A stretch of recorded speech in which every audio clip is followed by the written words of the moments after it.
चलें आज हम बनाते हैं क्रिएट शेप ट्विन CS5 में। सबसे पहले आप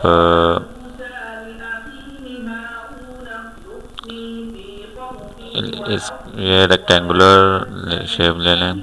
ठीक है, यहाँ पर क्लिक करने के बाद F5 दबाएं और यहाँ पर राइट क्लिक करें, क्रिएट ब्लैंक। ठीक है, उसके बाद यहाँ पर आप ये बना लें। ठीक है,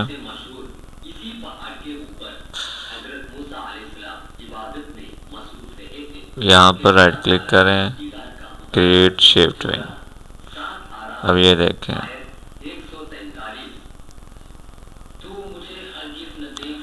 कंट्रोल और एंटर दबाएं तो ये आप इसका प्रीव्यू देख सकते हैं।